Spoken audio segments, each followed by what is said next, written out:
بسم اللہ الرحمن الرحیم۔ السلام علیکم۔ دیسی ٹی وی USA کے پروگرام سفر روشنی کے ساتھ میں ہوں دانش ملک۔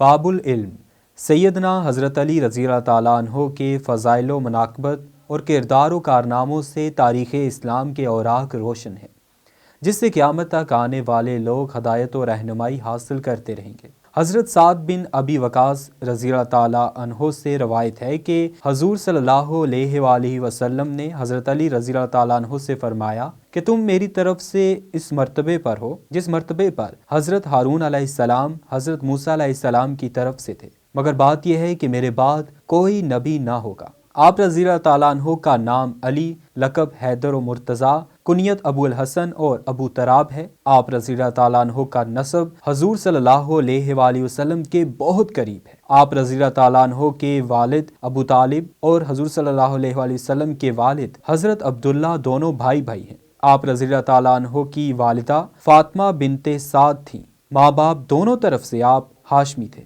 سیدنا حضرت علی رضی اللہ تعالیٰ عنہ میں ہاشمی سرداروں کی تمام خصوصیات موجود اور چہرے سے عیاں تھیں۔ عبادت و ریاضت کے آثار بھی چہرے پر موجود تھے۔ چہرے پر مسکراہٹ اور پیشانی پر سجدے کے نشان۔ معمولی لباس زیبتاً کرتے تھے۔ آپ کا ابا اور امامہ بھی بہت سادہ تھا۔ گفتگو علم و حکمت اور دانائی سے بھرپور ہوتی۔ بچپن سے نہ صرف حضور صلی اللہ علیہ وآلہ وسلم کے ساتھ رہے بلکہ آپ صلی اللہ علیہ وآلہ وسلم کی آغوش محبت میں پرورش پائی۔ آپ صلی اللہ علیہ وآلہ وسلم نے ان کے ساتھ بالکل فرزند کی طرح معاملہ کیا اور اپنی دامادی کا شرف بھی عطا فرمایا۔ حضور صلی اللہ علیہ وآلہ وسلم کی سب سے چھوٹی اور لاڈلی بیٹی خاتون جنت سیدہ حضرت فاطمہ رضی اللہ تعالیٰ عنہا کے ساتھ آپ رضی اللہ تعالیٰ عنہ کا نکاح ہوا اور ان سے آپ رضی اللہ تعالیٰ عنہ کی اولاد ہوئی۔ صحابہ کرام میں جو لوگ اعلیٰ درجے کے فصیح و بلیغ اور اعلیٰ درجے کے خطیب اور شجاعت و بہادری میں سب سے فائق مانے جاتے تھے، ان میں آپ رضی اللہ تعالیٰ عنہ کا مقام اور مرتبہ بہت نمایاں تھا۔ خلیفہ چہارم سیدنا حضرت علی رضی اللہ تعالیٰ عنہ میدان جنگ میں تلوار کے دھانی اور مسجد میں زاہد شب بیدار تھے۔ مفتی و قاضی اور علم و عرفان کے سمندر تھے۔ عزم و حوصلے میں ضرب المثل، خطابت و ذہانت میں بے مثل۔ حضور صلی اللہ علیہ وآلہ وسلم کے چچا زاد بھائی اور داماد، فضیلتیں بے شمار، سخی و فیاض، دوسروں کا دکھ بانٹنے والے، عابد و پرہیزگار، مجاہد و جانباز، ایسے تھے کہ نہ دنیا کو ترک کیا نہ آخرت سے کنارہ کشی فرمائی۔ ان سب کے باوجود نہایت سادہ زندگی گزارتے۔ نمک، کھجور، دودھ، گوشت سے رغبت تھی۔ غلاموں کو آزاد کرتے، دور خلافت میں بازاروں کا چکر لگا کر قیمتوں کی نگرانی فرماتے۔ فقیری سے لوگوں کو یعنی مانگنے سے لوگوں کو روکتے تھے۔ جب نماز کا وقت آتا تو آپ رضی اللہ تعالیٰ عنہ کے بدن پر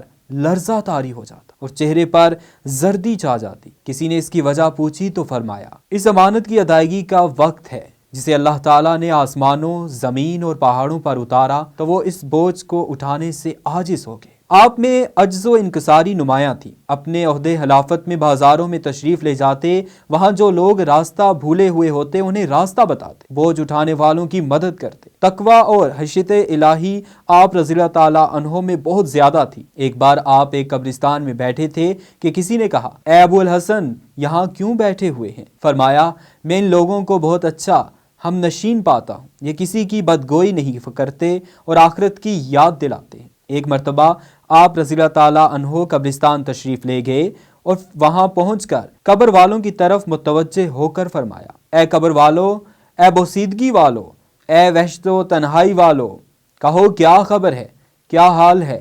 ہماری خبر تو یہ ہے کہ تمہارے جانے کے بعد مال تقسیم کر لیے گئے اور اولادیں یتیم ہو گئیں، بیویوں نے دوسرے شوہر کر لیے، یہ تو ہماری خبر ہے، تم بھی اپنی خبر سناؤ۔ اس وقت کمیل آپ رضی اللہ تعالیٰ عنہ کے ہمراہ تھے۔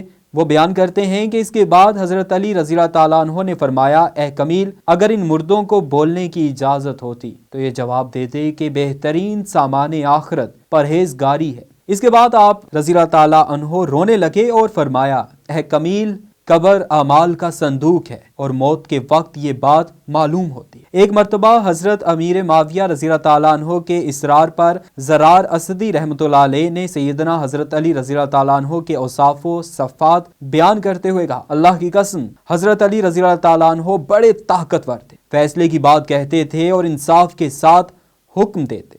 علم و حکمت ان کے اعتراف سے بہتے، رات کی تنہائیوں اور وحشتوں سے انس حاصل کرتے تھے۔ روتے بہت تھے اور فکر میں زیادہ رہتے تھے۔ لباس انہیں وہی پسند تھا جو کم قیمت ہو، اور کھانا وہی مرغوب تھا جو ادنا درجے کا ہو۔ ہمارے درمیان بالکل مساویانہ زندگی بسر کرتے تھے، اور جب ہم پوچھتے تو جواب دیتے تھے۔ باوجود یہ کہ ہم ان کے بہت قریب تھے، مگر ان کی ہیبت کے سبب ان سے بات کرنے کی جرت نہیں ہوتی تھی۔ وہ ہمیشہ اہل دین کی تعظیم کرتے اور مساکین کو اپنے پاس بٹھاتے تھے۔ کبھی کوئی طاقتور اپنی طاقت کی وجہ سے ان سے ناجائز فائدہ اٹھانے کی امید نہ کر سکتا تھا، اور کوئی کمزور ان کے انصاف سے مایوس نہیں ہوتا۔ تو دوستو، اسی کے ساتھ ہی مجھے دانش ملک کو دیجیے اجازت۔ اللہ حافظ۔